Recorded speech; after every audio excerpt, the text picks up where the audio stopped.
Welcome to the deep dive. Today we're jumping right into how we actually talk to large language models. Yeah, the core of interacting with AI. Exactly. We all know you can type something in and get something back, but getting the right thing, the really useful stuff, That's all about the prompt, how you frame the request. it really is an art, isn't it? Crafting those prompts. Think of it like guiding a conversation with this incredibly knowledgeable entity. And the clearer you are, the better that conversation goes. So this deep dive, we're focusing specifically on the techniques for doing that well. Right. We've been digging into Chapter 4 of the material you shared, which is titled Fittingly Prompting Techniques. Good. So not the output formatting stuff we did last time? Nope, cover that. Mm, And Chapter 5, the best practices. We'll save that for another time. perfect. So Yeah. today is purely about the different ways to ask the questions, to structure the prompts. Exactly, giving you the practical tools to get more out of these models. Okay, let's start at square one then. The chapter kicks off with general prompting, also called zero shot. Zero shot. It's the simplest form, really. What's the basic idea? You just give the model the task description. No examples, no hand-holding, So you just ask it. pretty much. You rely completely on what it learned during its massive training phase. It has to figure out what you mean based on patterns it's seen before. Kind of like asking someone a question, assuming they have enough background knowledge. That's a good analogy. Yeah. The material uses Table 1, classifying a movie review. Ah, yes, the review for her. Right. The prompt is, classify movie reviews as positive, neutral, or negative. Review. Her is a disturbing study.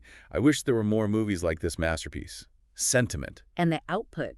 It comes back with positive, Yeah. even with conflicting words like disturbing and masterpiece. That's quite impressive for just giving it the instruction. The chapter notes something about setting a low temperature for this. Why is that important? Good point. Temperature controls the randomness. Right? Yeah. So for classification, you usually want a predictable, deterministic answer. Positive, negative, neutral. Not something wildly creative. Exactly. A low temperature makes the model stick to the most likely, most logical completion based on its training. Less randomness, more focus. Makes sense. Stick to the script, essentially. So, zero shot is great for simple things, but it's not always enough, is it? Definitely not. When the task gets more complex or you need a very specific format or a certain style, zero shot might fall short. Which brings us to One shot and few shot prompting. This is where you start giving the model examples. okay, so like a little mini lesson within the prompt itself. Precisely. One shot means you give it one example of the input and the desired output. Just one. Just one to show the pattern. Few shot means you give it, well, a few more examples, usually like 3 to 5, sometimes more depending on the complexity and how much input the model can handle. And these examples guide the model towards the kind of answer you're looking for. Exactly, they steer it. Especially useful for getting a specific output structure or pattern. I imagine the quality of those examples matters a lot. Oh, hugely. They have to be relevant, first off. Right. Diverse enough to cover likely scenarios, well-written, clear, and if you want the model to be robust, you might even include some edge cases. Edge cases, like weird inputs. Yeah, unusual situations just to show the model how to handle things that aren't straightforward. The chapter uses table 2 for few shot, right? Mm. The pizza order example. That's a great one. Taking a natural language pizza order and turning it into structured JSON. How does that prompt look? It starts with the instruction. Parse a customer's pizza order into valid JSON. Then it gives maybe 3 or 4 examples. Like input, I want a large pepperoni pizza. Yeah. Output, large, toppings, something like that. Exactly like that. Showing different inputs, maybe one with multiple toppings, one specifying crust, and the corresponding JSON output. The key is the JSON structure stays consistent. And after seeing those examples, It can then take a new pizza order, maybe even a tricky one like half and half, and generate the correct JSON because it's learned the pattern. that really shows how examples can teach the model a specific format. Very practical. It's learning the relationship, not just memorizing. Okay, so we've gone from no examples to some examples.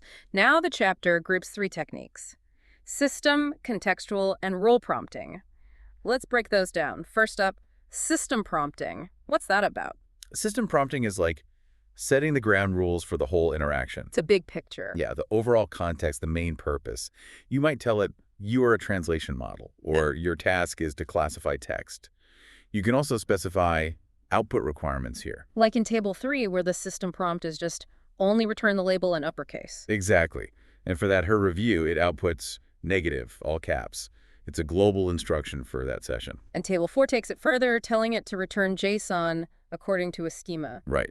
You provide the JSON structure you want, maybe specifying fields like sentiment label and confidence score. That seems super useful for data processing. Oh, definitely. Using JSON forces structure helps ensure consistency, limits the model just making stuff up, hallucinating. Reduces hallucinations, okay? And the chapter also notes system prompts are important for safety, like telling the model not to generate harmful content. Got it. High-level rules. What about role prompting then? This sounds kind of fun. It can be. You're basically telling the AI to act like someone or something specific, assigning it a persona. Like an actor getting into character. Pretty much. This helps the model generate responses that fit that role's knowledge, style, even behavior. The examples are great. Table 5 has it as a travel guide for Amsterdam, suggesting museums. Standard helpful guide. But then Table 6 asks it to be a travel guide for Manhattan, but humorous. And the suggestions become witty, maybe slightly sarcastic, totally different tone. It's amazing how defining the role provides that blueprint for tone, style, even expertise level. Absolutely. The chapter lists styles like confrontational, descriptive, formal, humorous, persuasive, loads of options. So you could ask it to be like a skeptical scientist reviewing a paper. You could. Or an enthusiastic startup founder pitching an idea. It shapes the entire response. Cool. And the third one in this group was contextual prompting. How's that different from system or role? Contextual prompting is more about the immediate situation. You're providing specific details or background info relevant to the current task or question.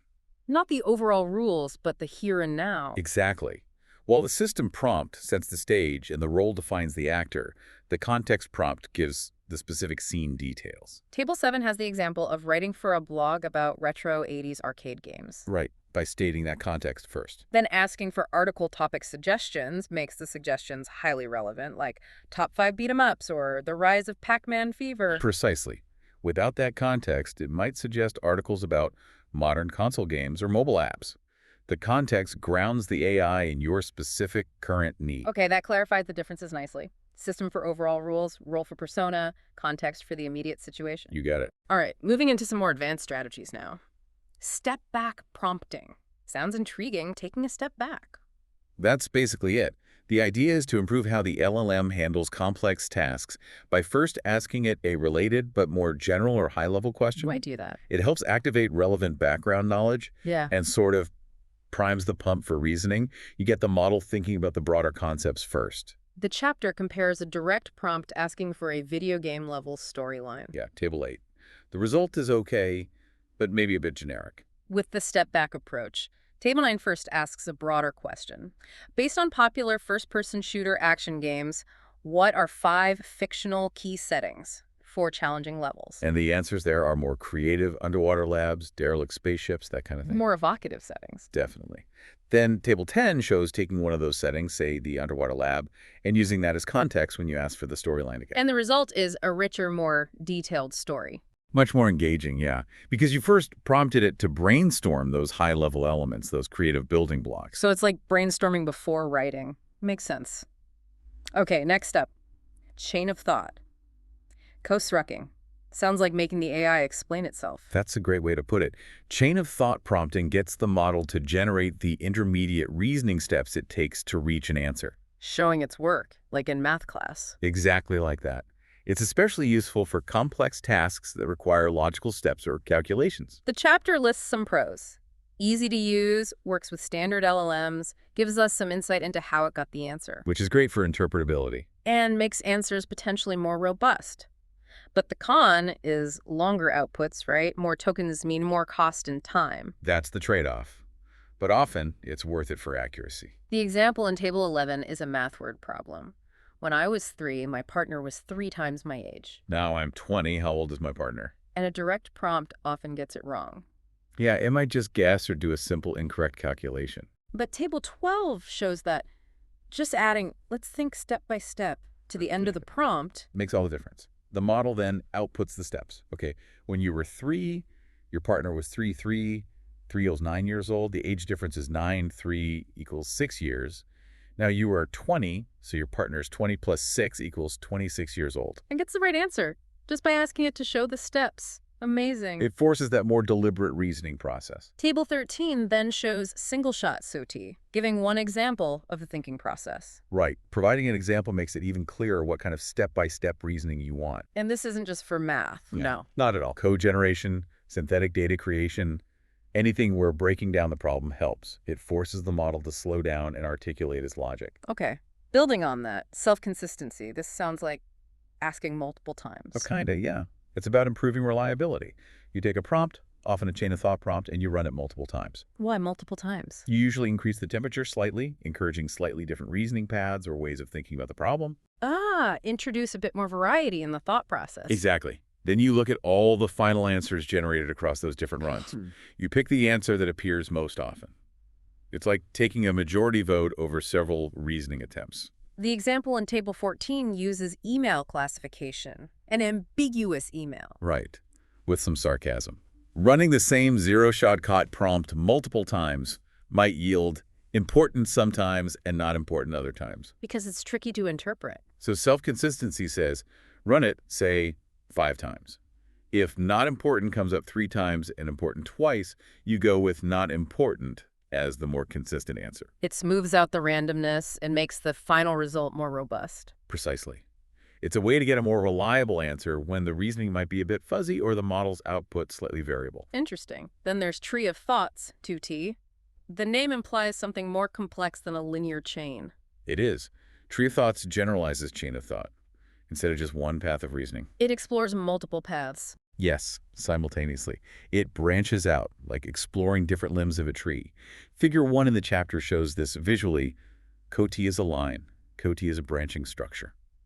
When would you use that? For really complex problems where you might need to explore different possibilities, maybe backtrack, evaluate multiple options along the way. Think complex planning or creative problem-solving tasks. So it's like the AI is considering multiple what-ifs as it reasons? That's a good way to think about it. A much broader exploration of the solution space. Okay, now for REACT. Reason and act. This sounds like the AI starts doing things. It does. REACT combines that internal reasoning, like COTI, with the ability to interact with external tools. Tools like what?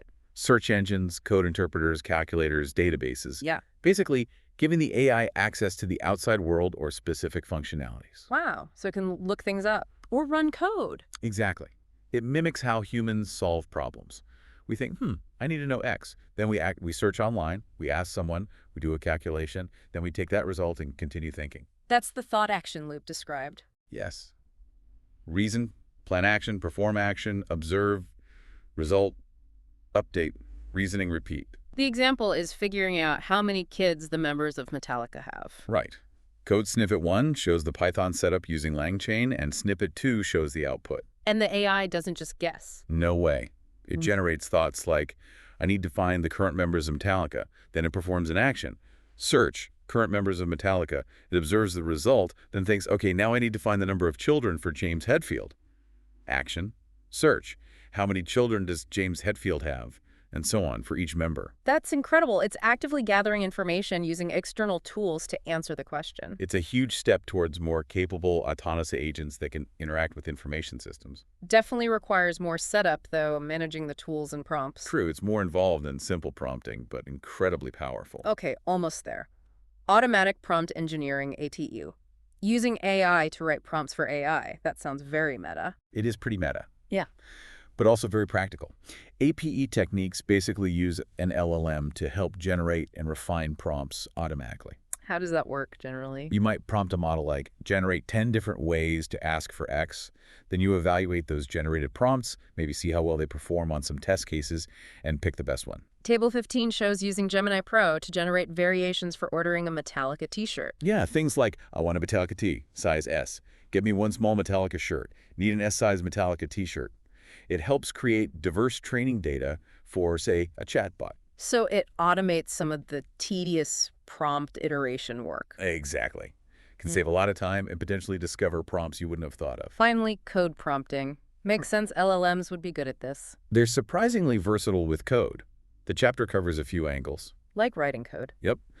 Table 16 shows prompting for a bash script to rename files. The model generates the script, often with comments. But you still need to test it, right? Oh, absolutely. Oh. Always test LLM-generated code. And explaining code. Table 17. You feed it some code, like the bash script from before, maybe without comments, and ask it to explain what it does, step by step. Useful for understanding unfamiliar code. What about translating code? Table 18 shows translating that bash script into Python.